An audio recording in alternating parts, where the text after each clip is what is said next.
clubs or football clubs or any similar enterprises to engage with marketing professionals. I also think that marketing professionals need to step up and perhaps reach out more to them, market them as well, as we would say in a loose way, provide the value proposition. Why should they come to you? Show them what they're missing.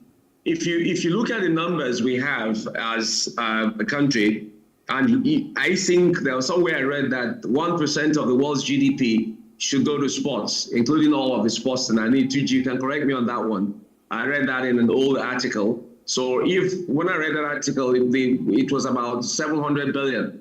Now I'm sure it's about 1 trillion in terms of the totality of the GDP around sports. And embedded in that GDP means that there's a lot of business that can be done by building sports brands and by building all of the accoutrement, the ecosystem of the sports. So we are losing money as a people. We're losing revenue as in terms of the value chain. Government is losing taxes if you have brands that are weak. And these brands are weak because their franchises are weak. Their positioning is weak. There's limited differentiation for these brands. I think that's a lot of what TJ was talking about in the past few minutes. And going back to the basic principles of marketing, not just the AI one, by the way, going back to the basic principles of marketing will allow you to go back to those elements. The fundamental 4 Ps that we talk about. What price are you delivering your product at? What is the product itself? Who is watching you? Who do you want? If you use a football club, who is your fan base? What segment are you appealing to? Not just by age, but by psychographics. You know, is it a family person? Is it a female oriented? What is it? Then you target properly and then you position. They call STP is what the short form for it. Those are elements that people have used to build strong brands all over the world and even in Nigeria. So I think as an action step, I'm not jumping ahead of myself to say maybe there needs to be a sort of immediate convo with everyone. We've tried to do this. I think you've done 1 or 2, Ken. Yeah. And Tunchi, we've tried 1 or 2. But we shouldn't lose face because we're losing money if we don't have strong marketing sports brands, by the way, in the country. Okay. Yeah. Okay. That's very, again, that's another excellent take. Yeah. Now I'm going to move to Tunji, but it will be after a short break. But here's what we will discuss when we come back from that break. There's an obvious death of marketing input in domestic sports. Why is that the case? Who needs to do what? Is it that the marketing industry needs to go after the sports opportunity, or the sports industry needs to go after the marketing opportunity? Who drives what? That's number 1. And then number 2, why is there a dearth of marketing input? Why are the sports federations, the sports properties, even the sports asset managers not turning to marketing professionals? Is it that they do not understand what marketing really is, or there is a lack of respect for the players in the marketing industry? When we return, the business continues.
You're welcome back to the program Sports Business with Orufuo Ezaga.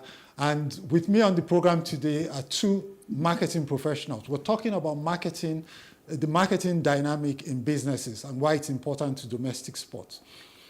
And with me on the program are two marketing professionals, Mr. Tunji Adeyinka, who is the group managing director of the Republicom Group, and Mr. Kelechi Nwosu, who is the managing director of TBWA Nigeria. Both have been, given this subject some real elucidation.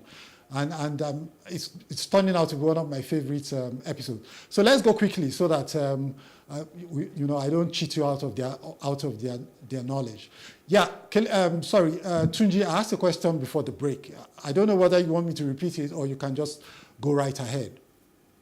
Yes. So the question you asked is that what has been happening in the Nigerian space and why are the sporting products not embracing marketing, and should marketing professionals not go after those products? I think it's a very interesting question, but it's a question that has been answered time and time again.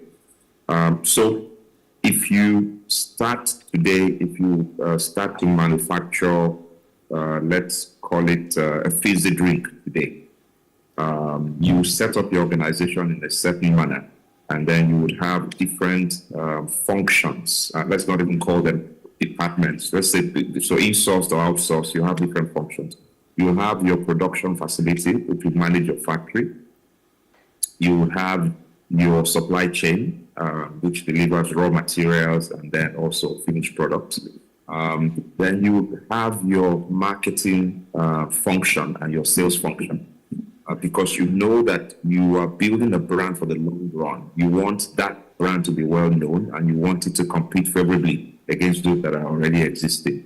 And therefore, you would seek out a marketing professional or marketing company to provide advice to you from the beginning, because you know that you want to build something that is scalable and something that is worthy of the investment that you've made. But inversely, what you find in a lot of sporting brands in our culture is that our culture they're looking more at sales, and the sales is looking up more at selling the sponsorship to a brand rather than building the brand. Because number one, it could be from a management point of view. Maybe you have management that is in place that may not fully understand.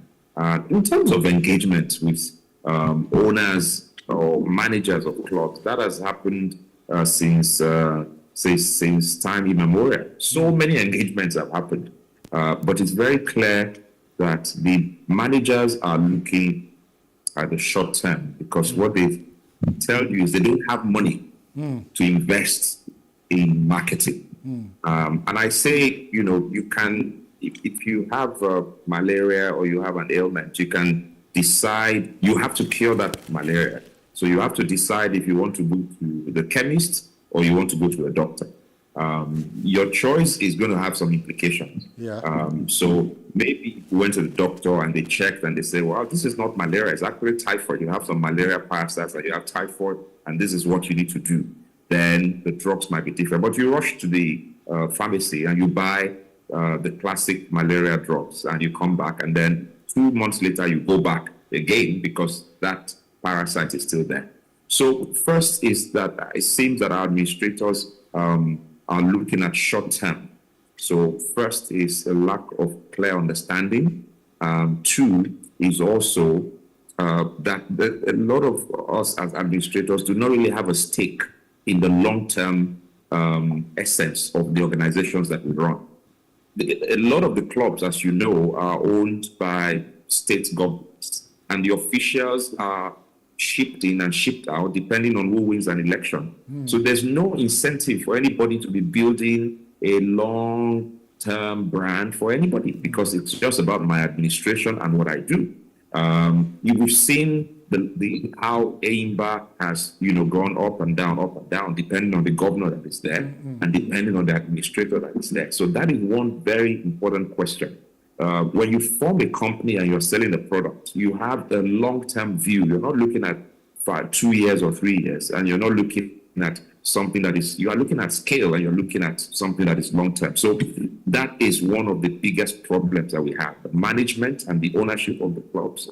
And you're looking at the short term. I don't have enough money to invest in marketing. But I've had the experience at different times, and I'm not going to name names, with certain institutions that had very large sponsorships. And when we approached them in those days to say, set out 5% of this big money that is coming in to build this marketing trail, because down the line, this sponsor is going to abandon you. So you can build a proper brand, attract not just sponsors, attract consumers. That's the fans that come to you. But the choice that is made at that point is that the people do not spend 1% on marketing. Yeah. They don't spend nothing on marketing. So it's that motive. I don't think we get it. And also you then have the organizational challenges as well. Okay. Kelechi, what do you think? I had to go after TJ because he's covered all the points. I've got nothing more to add. Okay. But, I think that he's been right on the money. Historically, a lot of the clubs, football clubs, were started by states as something for the boys to play with in many ways, if anyhow you understand that. So it wasn't really more about interest in from a point of view of business. Now there are a few more clubs that have been started from the point of view of business. So I think that affected how they thought about the marketing of these clubs. That's one, that's historically. But I also think that there has been really poor understanding of marketing in our market, in our space. There is an understanding of marketing as sales. There is the understanding of marketing now as social media, content, visibility. There is a poor understanding of marketing as media visibility. You give a press release, the journalists talk about you, the media talks about you, and you're important. And even for some people, there's the understanding of marketing as I went to a club, very prominent club in the East, and I was talking to them, and they said to me I should talk to their marketing team. And that time, the marketing team was headed by a pharmacist. And he said to me, I like what you're saying, but all I want is money. I want you to be able to attract money. How people will attract money is sponsorship. Now, what is the quality of his brand? Like TJ was saying, what is the input? What is the law? So for him, marketing is about sponsorship. So in answer to your question, that poor understanding of marketing, that history has affected a lot of this. What is happening is affected us. Then on the part of the marketing community, we have also not done well. We haven't done enough. We haven't showed enough value. I went with TJ, 3 of us went, and 3 people came and said, Lee, you're losing numbers. Maybe they'll wake up. Maybe if we did thought pieces, like this is why we appreciate what you're doing, maybe they'll wake up. But the whole marketing community needs to know that all of us are losing money because we're not putting together proposals, ideas to show the difference between the marketing we do and the sales they are doing or the play they are doing. The understanding of marketing is an issue. The reticence of marketing professionals to go there, and there are good reasons for it. Everyone just lowering their... Do you think that the marketing industry understands this, drive them to want to make sure that this thing is sorted out and so that they can, like you said, stop losing money?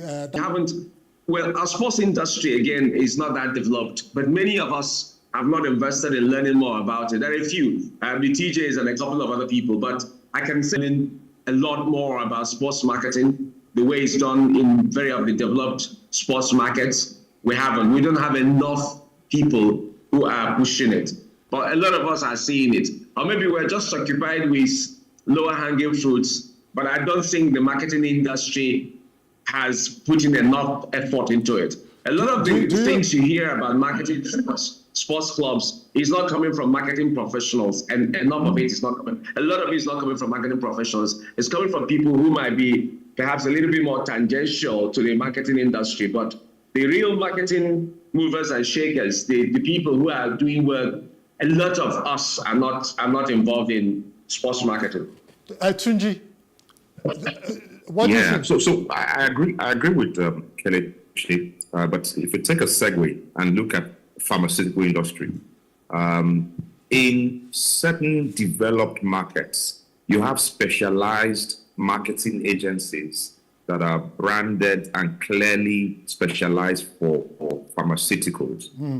So you have agencies that are and in offering marketing. You find that is because they can see is one of the biggest massive our climb in Nigeria in particular.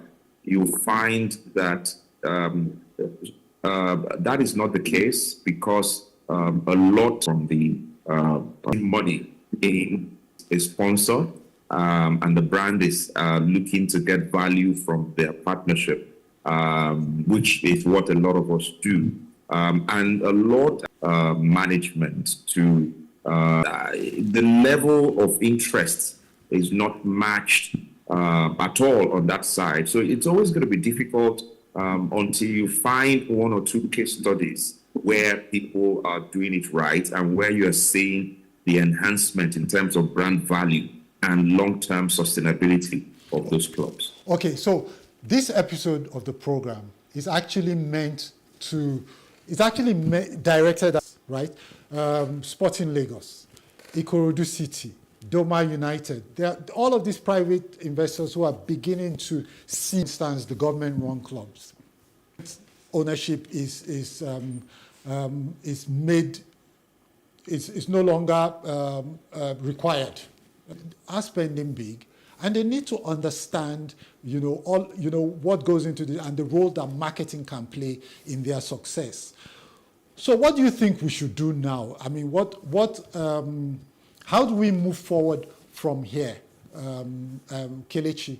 What do you think? Meet the investors and try to convince them. Halfway, I would say those who are willing to remember the clubs you've mentioned and analyzing them, things they can do with them. What's their positioning? How are they distinct from the other brands? On and off the field, how are they positioned to be successful? Are they going to be quoted in the stock market? What are their plans? So we can sit at a good workshop and talk through this. We can give up. And I agree with TJ. There's been a lot of frustration for many of us, but with this, it comes with a life.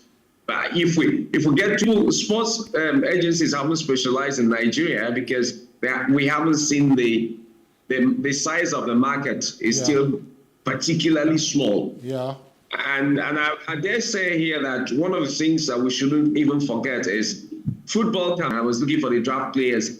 There are different sports in the world. Football is just one. Yeah. So we must put it up to this. What you alluded to at the start of the program, about differentiation and stuff like that, is something that, from my experience in recent times, can be described by what I see of the Lagos clubs. They're Sporting Lagos, and they say Lagos is their territory. So, can you throw some light on how they should go about it? The question.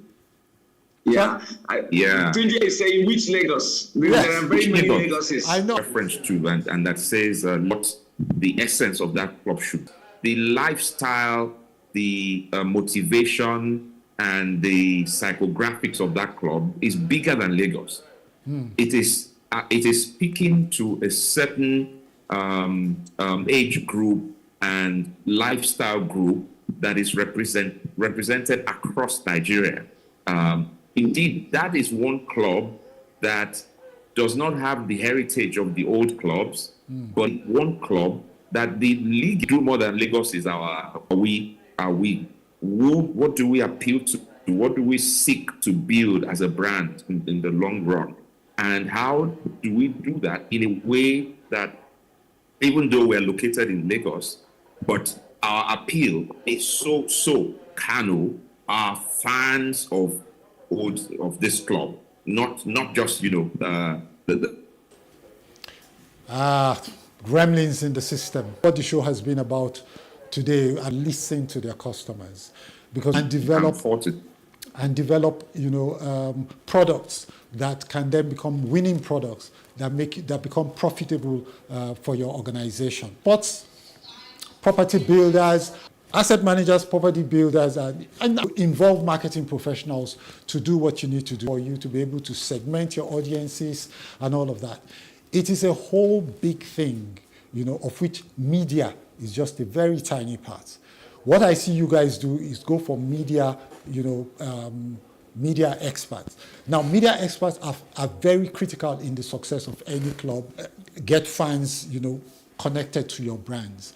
But the point is, marketing goes beyond that. Marketing goes beyond the fan. It goes beyond, just shouting about what you're doing, to what product you're building, to what price guarantees the customer the best value, to where you need to distribute yourselves, where you need to place your products or services to be able to function. It's a planning function, popular with the brands, and which then translates to financial success. That's been it today. We're going to have another interesting episode next week, and when we do, we want you to be facing your television. This is me, Orufo. By the way, let me say thank you to Tunji Adeyinka and Kelechi Nwos for being part of this program. So until we meet again next week, this is Orufo Ezada. I am an actor, and growing up in Surulere in Lagos, ours was a life of communal living. Every family knew one another. We flew the kite. We even climbed mango trees, guava trees, and went after the masquerades. Calabar masquerades. The one we called Ojuju Calabar in those days. Interestingly, in those days, free-flowing water drawn from these taps were filled in bottles in our refrigerators. No one talked about typhoid and others had no fences. We would sit across those low fences at sunset and gist all days till night. When everyone knew one another in the neighborhood, go to a neighbor's place, eat, and even pass the night. In those days of Levante's department stores, especially in Surulere, we had our own fair share of pranks and youthful exuberance. Was it the days I chased a lady thinking and lady felt so bad, but now I know better? Or was it days when I was fascinated with the white naval uniform and I told how those who came late like me were being treated? They were flogged with koboko, koboko. Twisted, it was even twisted wire that they had whipped. That was it. I took off big time and told my uncle I wrote the exam. It wasn't funny though, but the rest, as we say today, is history. Despite the fun and the dissident nature, we were still focused with a strong resolve to make the difference in the society. Getting rich quick was certainly not one of our aspirations in those good old days. Relevance and impact drew the city of Ife now urban inspector calls. Interestingly, or the find, I discovered there was this, nothing of such. Lo and behold, what did I find out when I left that spot to sit? I discovered that the zipper of my travel moments, those were those of today. It is almost becoming how and where we got it all wrong. We describe today, we live in self-created prisons, building walls around us for fear of intruders. These days, you hardly know your neighbors. These days, the walls are even higher than that of maximum prisons. All the doors, the windows are protected by burglary proofs. Repair roads in the area. We can change the narrative. We can reverse the trend if there is a will. I work in Nigeria. I earn a living from Nigeria. I am not giving up on Nigeria. I know that a reflection of the good old days without a projection for a better future can only spell doom for a glorious.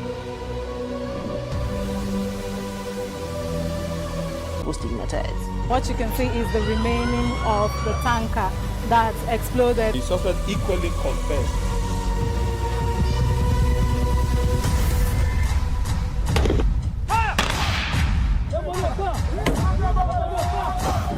A 500 naira they collect am. If you no talk, dem go beat you.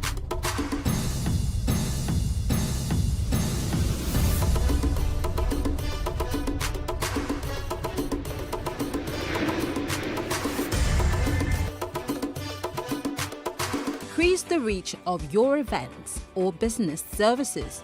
To advertise on Plus TV Africa, please call 0906 000 5708 or send an email to marketing@plustvafrica.com. Plus TV Africa. Big stories live here.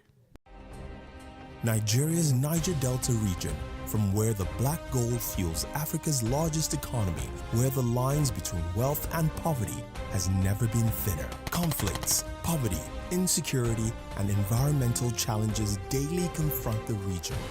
How can the Niger Delta story be changed for the better? Join Mamude Akuga at 9 p.m. every Friday evening on Plus TV Africa as he probes deep in search of solutions. Inside the Niger Delta with Mamude Akuga, the authentic voice of Nigeria's oil-rich region.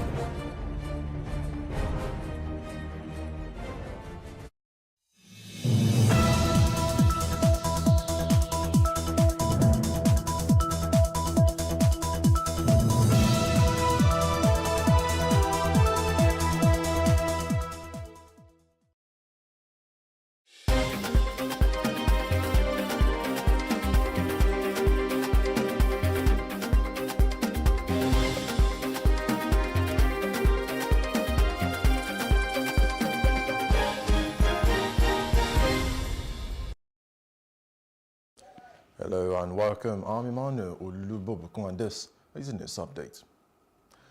The Deputy Speaker Benjamin Kalu of the House of Representatives has stated that the lawmaking chamber is not supporting the proposal to create additional 30 states by the Committee on Constitutional Review and Constitutional Procedures. As Kalu believes that the increase in requests for state creation may stem from the people's desire to enjoy more democracy dividends. He stated that the Parliament will be guided by what is good for Nigerians and will listen to all sides of narratives on any issue without imposing any position on Nigerians. The Independent National Electoral Commission (INEC) is advocating for the creation of an electoral offence tribunal to address the backlog of cases. INEC Chairman Mahmood Yakubu argued that electoral offences are not time-bound and are solely prosecuted by the magistrate and state high courts in the jurisdiction. He urged for a specific jurisdiction and limited time frame for the speedy to retire. This has now sparked controversy and dissent within the police force, with many senior officers opposing the move as unjust and contradictory to the law. The PSC clarified that it lacks the constitutional authority to determine the appointment or retirement of the current IGP, Kayode Agbetogun. Retired officers, including Deputy Inspector Generals, Assistant Inspector Generals, and Commissioners of Police, have now the budget of sustainability, which is focused on infrastructural development and environmental protection, funded by 2.96 and 626.123 billion naira from federal transfers. Lagos State Internal Revenue Service is expected to contribute 63% infrastructure sustainability and 8.5% to environmental protection, which the budget also aims to ensure economic stability, environmental stewardship, and drugs administration and control. It leads to the death of children, especially when and the National Assembly to make such a move a reality, and is open to partnering with lawmakers and other stakeholders. Adia also expressed concerns about the agency is constrained Governor Dr. to residents against female genital mutilation during the 2025 Zero Tolerance Day for FGM. The governor emphasized the devastating consequences. Executive Director of the NIJWD, Abimbola Aladejari Salako, urged Ekiti residents to join the fight against FGM. That all of us here are using evidence to bring female genital mutilation in our state to zero level and making the state an FGM-free society. This is possible and achievable as the state government has provided a policy FGM is more like we, as nurses, as Jews, as medical doctors, as pastors, as imams, everybody, we all have a role to play. FGM must end, and this. Join us in the fight to end female genital mutilation. You see something, you say something.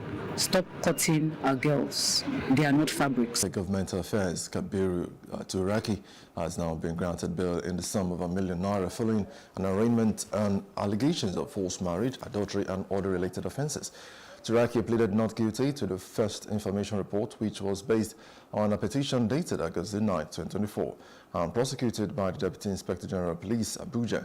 The FIR stated that Turaki cohabited with Adiza at the woman's place and Ideal Home Holiday and had sexual relations with her, resulting in the birth of a baby girl. Protectionism in his HIV/AIDS program. Ramaphosa dismissed Trump's claims as misinformation and emphasized the law's purpose of redistributing unused land while maintaining legal safeguards. He also announced a $50 billion infrastructure plan to boost South Africa's economy.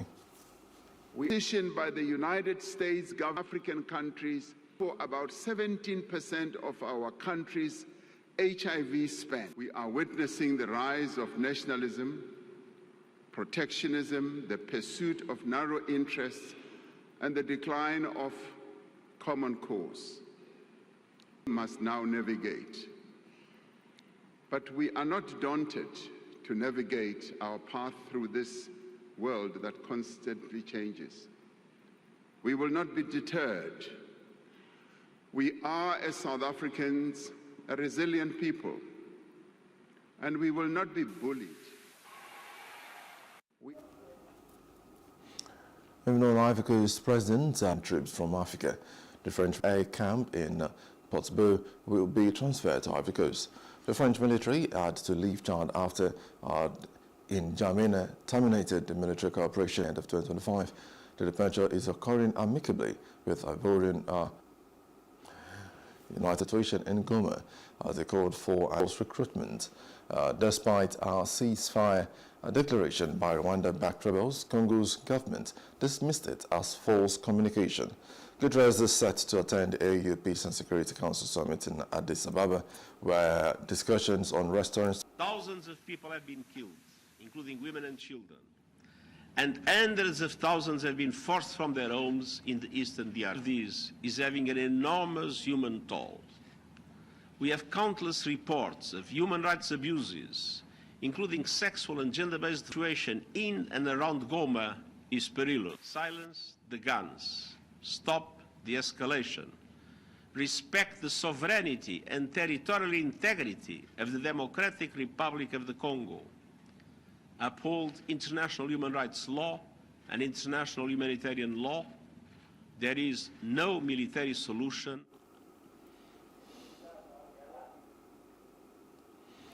Now, South Africa President Trump has now intensified his campaign to dismantle the U.S. government, particularly the United States agents and frozen foreign aid, reducing the current sustained headcount to around 300. Labor unions challenge the legality of this move, while Democrats argue it would be unconstitutional. $58 billion for the international assistance spending in the last 25 years. Hamas has announced the release of 3 Israeli hostages, Awad Ben Abu, as Hamas expects to release 183 Palestinians in exchange, including 81 serving life sentences, 54 serving long sentences, and 111 and delayed announcement until a deadline. Hamas accused Israel of delaying the entry of hundreds of trucks carrying humanitarian supplies, and those Limited and Force Exploration Petroleum Development Company Limited have reduced routine gas flaring by 96% at the Ayala and Mado fields as a grand step towards environmental sustainability, and is achieved through a gas re-injection in an underground reservoir, reducing environmental impacts. The achievement is praised by NNPC Limited's Melikari and Force EMP's Ademola Adeyemi Bero, who praised the company's commitment to environmental sustainability and energy production. In entertainment news, Sean Diddy Combs has publicly thanked Kanye West for his support following West's call for Diddy's release from collaboration with Diddy's Sean John. A screenshot of West post-Combs, including sex trafficking, racketeering, and prostitution. He pleaded not guilty to the sex trafficking charges and has been denied bail. Football the way he saw it before being loaned on the sidelines before being loaned during the transfer window. Amorim believes that sometimes our players good with one coach is different from the same player with another coach. Unai Emery has they can connect with him as a very good player. Amorim's focus now is on turning around the rest season as he is fighting for his job until this summer. And that's the news update. For more stories, please follow us on Facebook, X, and Instagram, and do subscribe to our YouTube channels at Plus TV Africa, Plus Africa. I am Emmanuel Olubobukun. Many thanks for watching.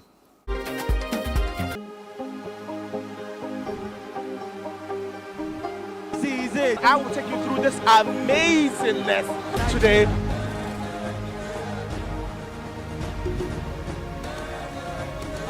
Welcome to Plus Trending. I am Buki November, your host, saying thank you for joining us on today's episode. Welcome back. He's a king. He's entitled to marry 100.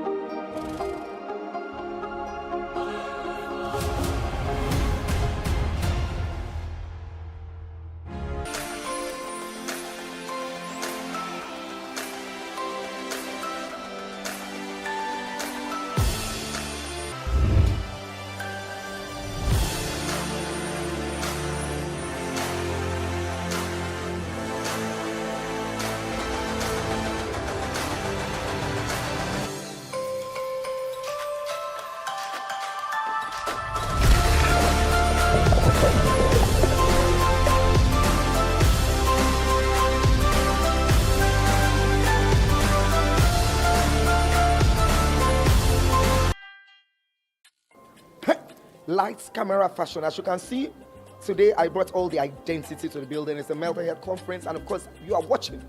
In short, no, you're not even watching. You're tuned to. You can see the really on Plus TV Africa. Now, if you want to flip that channel because you've seen all my go, probably that's trying.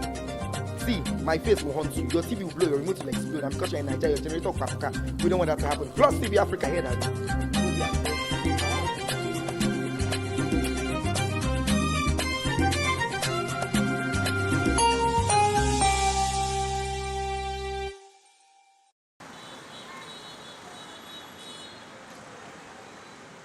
You may want to ask why murals are important. It is no secret that murals make neighborhoods beautiful.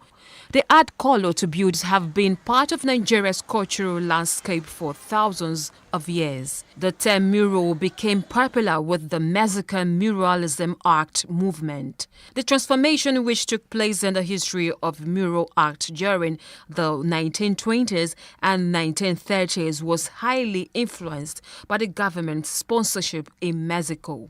The Mexican president Alvaro Obregón began a nationalist cultural program in the 1920s. As part of this program, the Mexican Ministry of Education and other government entities to create public murals or painting like the ones here under the Falomo Bridge. An artist, Poli Alakija, created these murals on the columns in homage to the Bring Back Our Girls, the 276 schoolgirls who were abducted on April 14, 2014 by Boko Haram.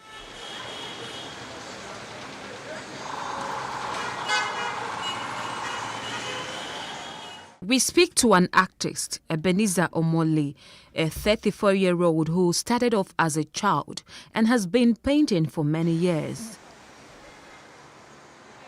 This is one of the locations where he has some of his works. He explains. So you see as if it's flowing down, So I have to follow the flowing down, then blow it both left and right. So in order to make it creative, so that it won't just go then to write what they have here.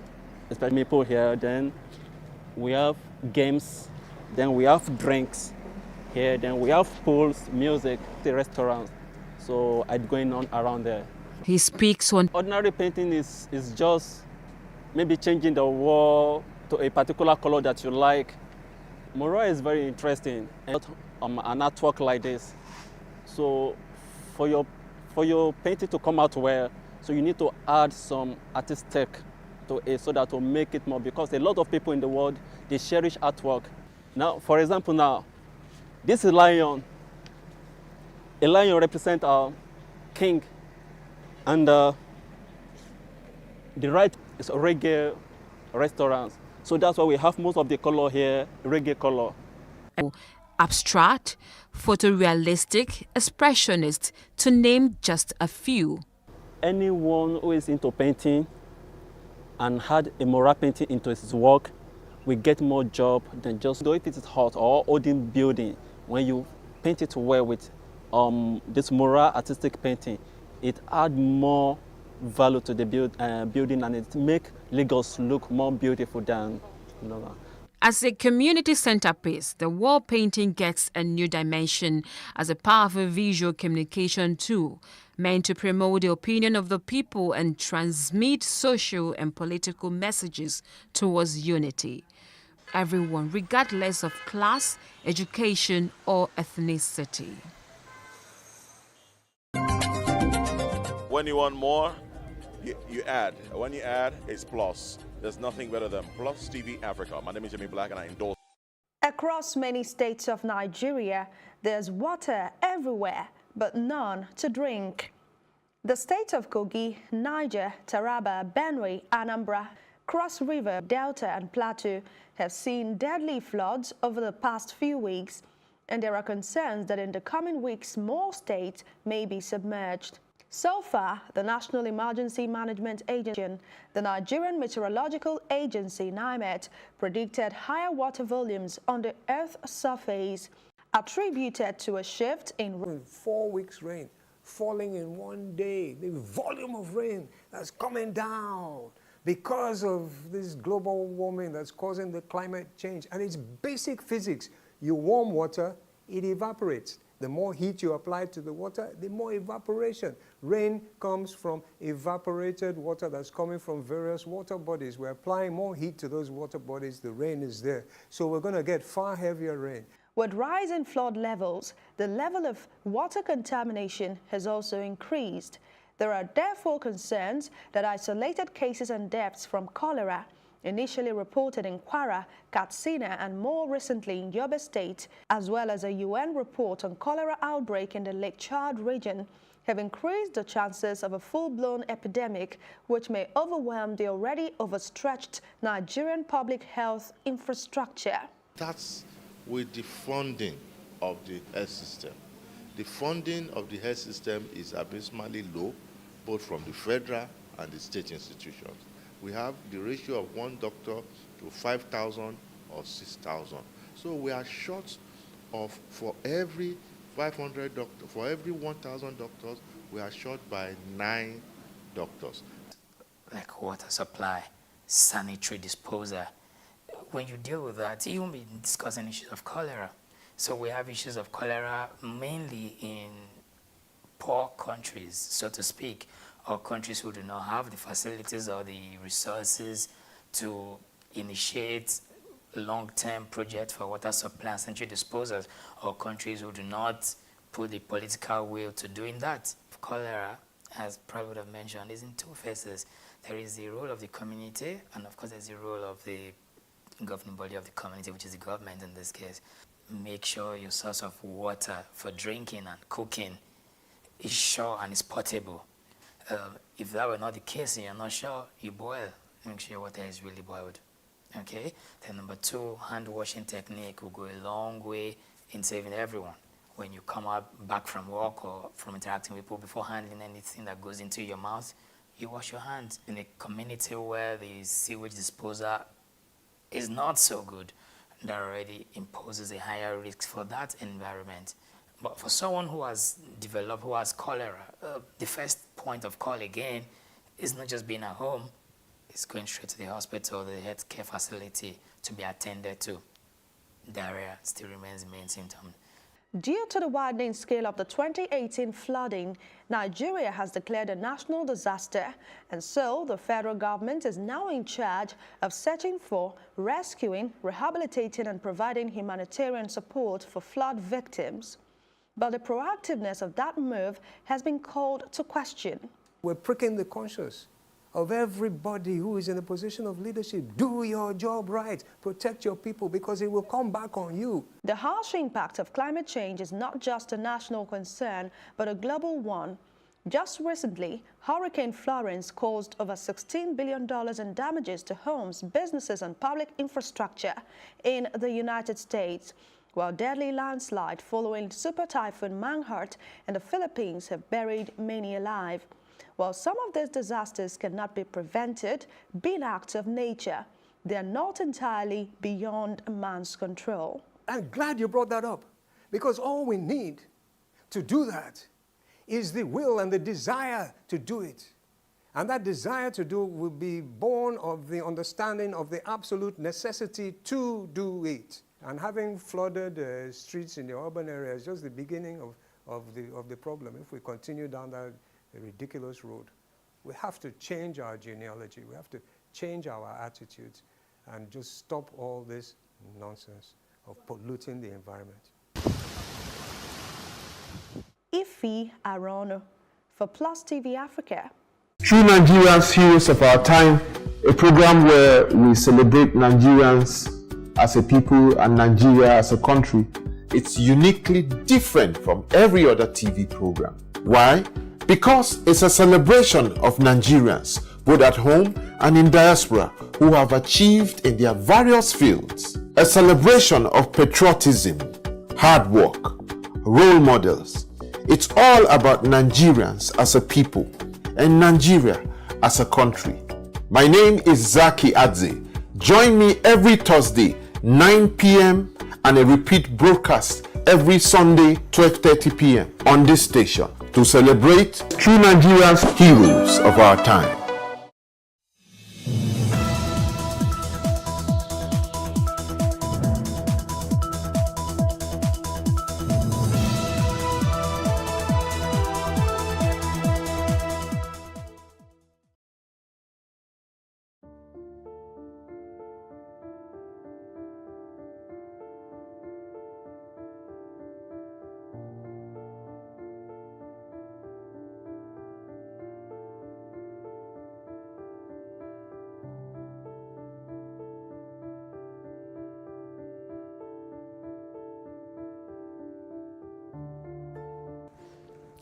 Down, let's say 3 to 4 days after, we were still running around the circle. It was more like we were not even leaving the environment because everywhere looked alike.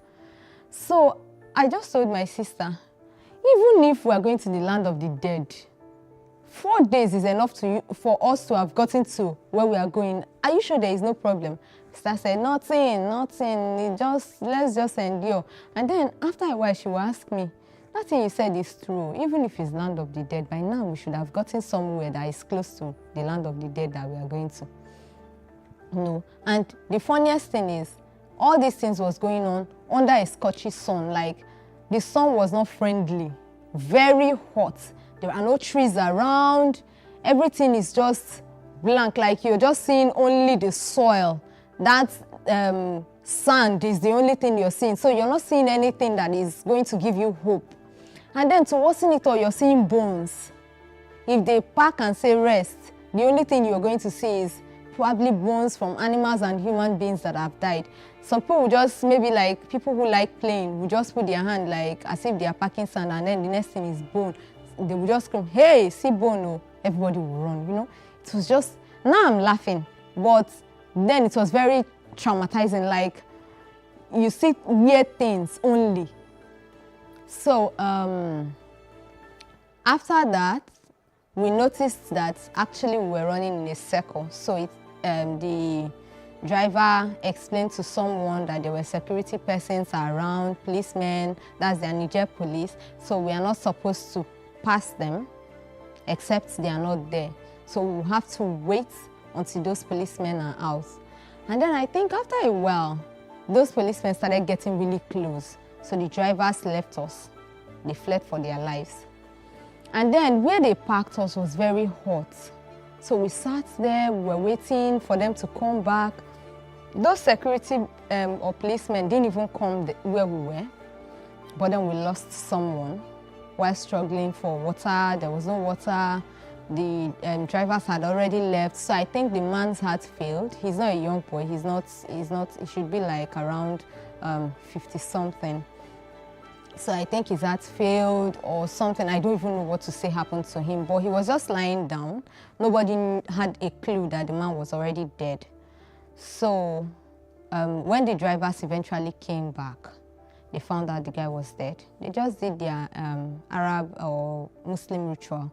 Just did something, put their clothes, then used sand to cover the man, and that was all. We left, you know. We all cried while leaving. People were singing sorrowful songs.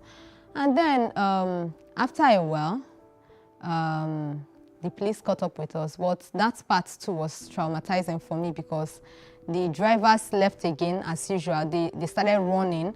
This time they were running and asking us to jump out of the hillocks. They were running with their cars. It's not like they are running, they parked somewhere and left. No, this time they were running with their cars and they were asking us to jump off the car.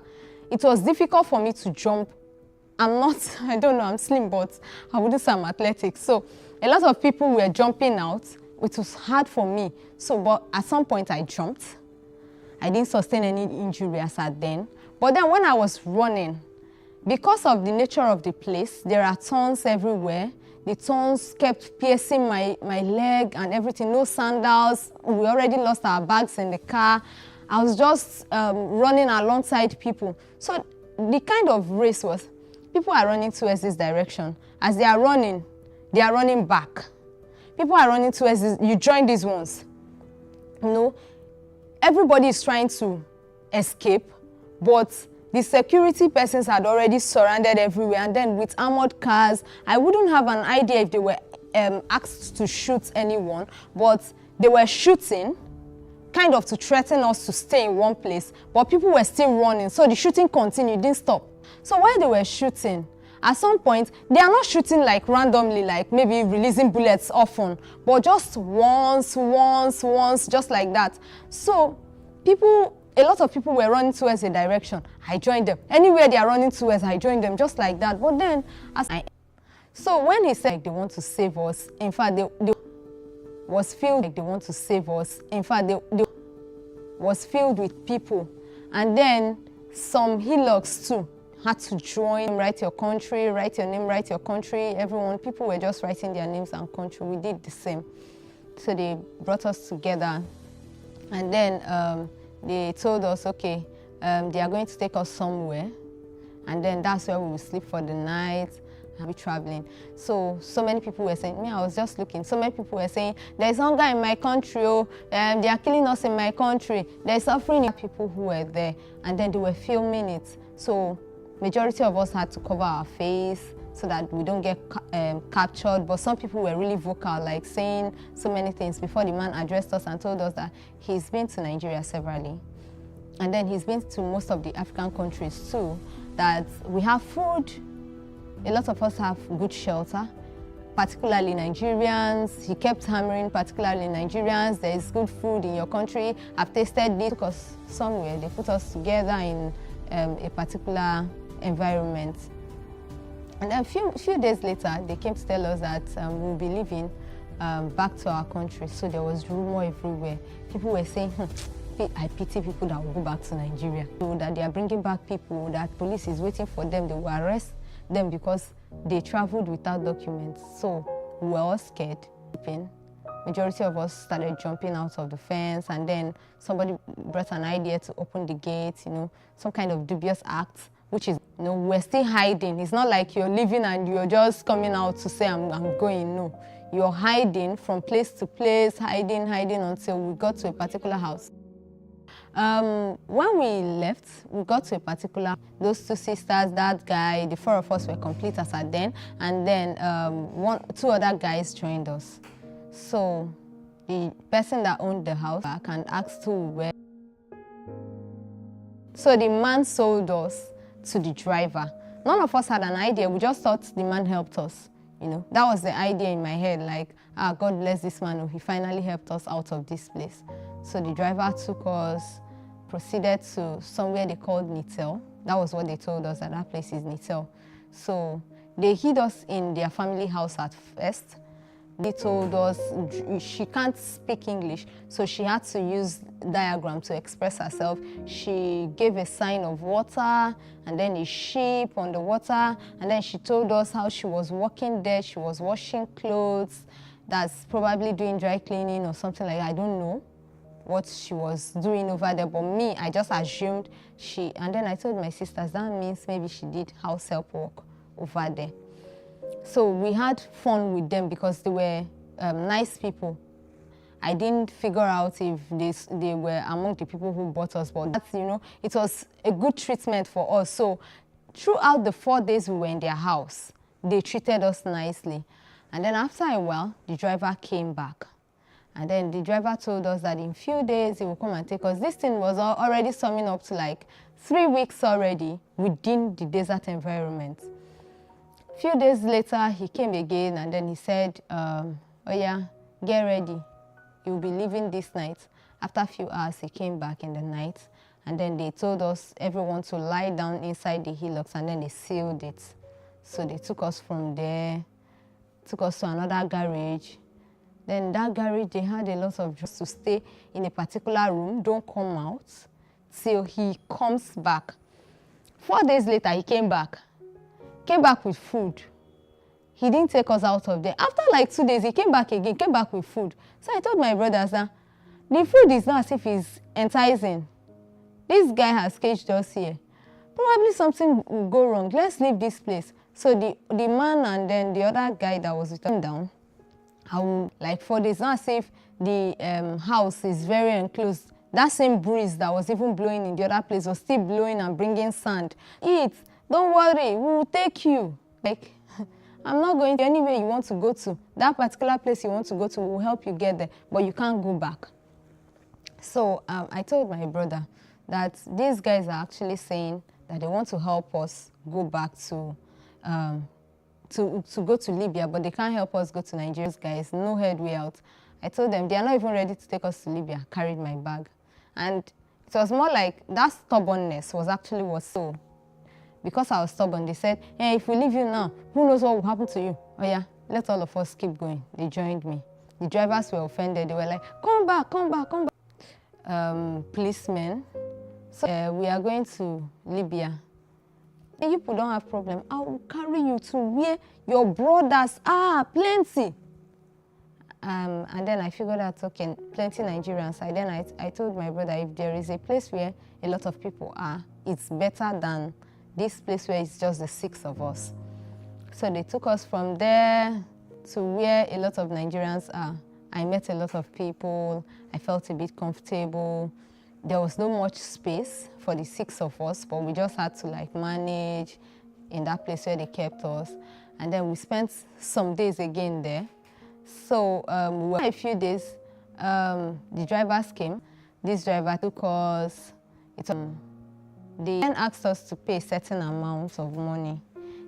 And then they took us from there.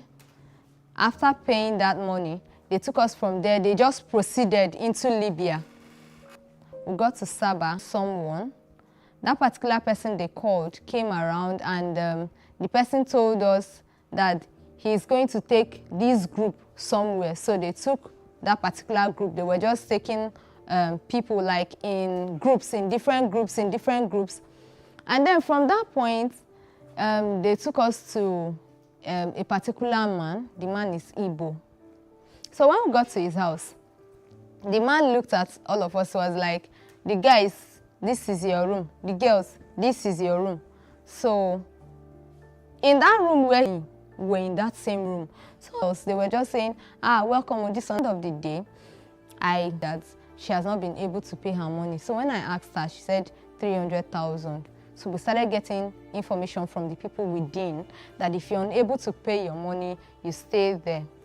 Came to assemble all the particular hall, asked all of the table, believing that this person is from my place, he's a Nigerian, so he should be nice, you know. So when he was about a few seconds, I couldn't recover from the shock. I had to hide behind our bros, like the whole of us just held him.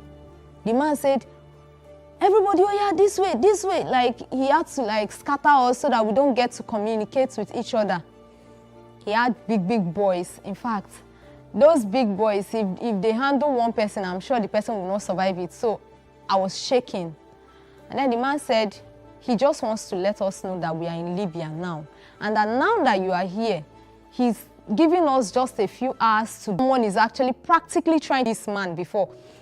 But the way he was saying it was like, I'm just telling you that you have to pay this money within the space of so and so hours. If you don't pay it for the girls, you work and give me my money.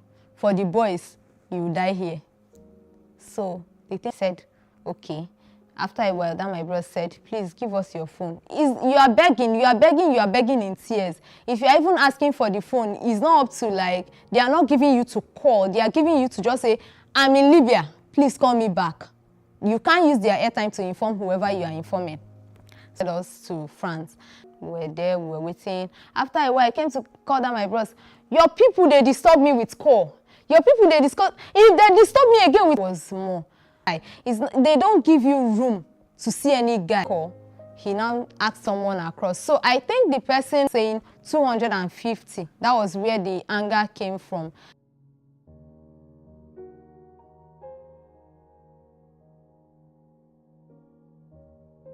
For the four of us, and then took us from that place. It's still within the coast, and the sea coast was not very easy for me as well. That's from his house to the sea coast was also very traumatizing. And then at some point, I even had an experience where I was sleeping in a room that we took a part of the room, cover myself from foot to head. And then there was this guy that I don't know, among the Sudanese, he crawled to where I was, tapped me. 5 dinar in their money is 500 naira, Nigerian naira, and was begging me like, I could not wrap my head around it. So I just screamed, and then at the end of the day, those Sudanese thought something different in his mind. Migrants, too hard for me. I had a vehicle, those long trucks. But this man had an idea in his head that any language he speaks or whatever he says, I should understand. So the next thing was, he sit down. That's what he said. You were the one he was talking to. I would have told you to sit down. If you are sat down, the guy will not hit you. And then in most cases, for them to say sit down, they will have to shoot, for you to sit down. At least for them, when they communicate, you don't understand, they become violent. So it was really hard till we got to the sea coast, spent some time